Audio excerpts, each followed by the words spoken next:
Well, good morning. It's hard to believe, but Saturday marked the 1-year anniversary of a secretly recorded tape going public and changing the sports world forever.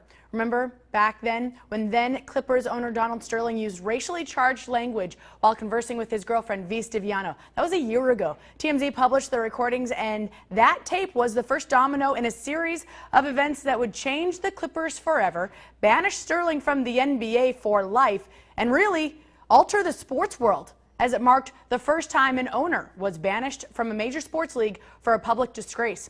Now, the players who lived through those tumultuous times, turning their warm-up jerseys inside out and entertaining talk of boycotting playoff games, they're many of the same players who took the hard court Sunday afternoon against the defending champs, the San Antonio Spurs.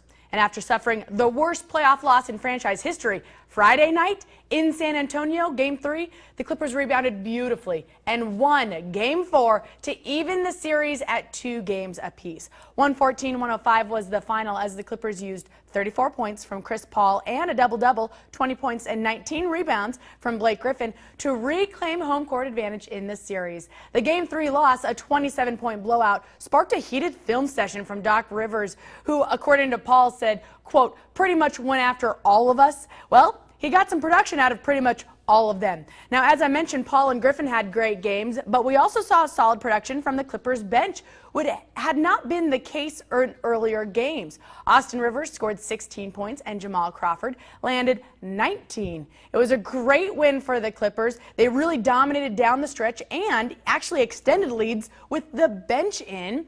Tomorrow we'll preview what's going to happen at Staples Center.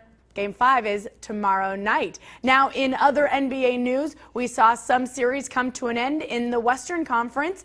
You've got Golden State swept New Orleans. Memphis leads Portland 3-0. They have a chance to close out that series tonight. And Dallas won their first game of the series last night. In the Eastern Conference, the Cleveland Cavaliers swept the Boston Celtics but lost UCLA former Bruin Kevin Love.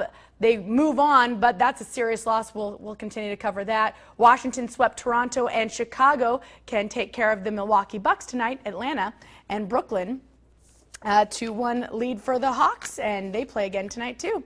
And that's sports, brought to you by Legal Docs by me. Okay, thank you, Busy Jules. weekend in the NBA, Dan. It was. Thank you, Baxter. Appreciate it.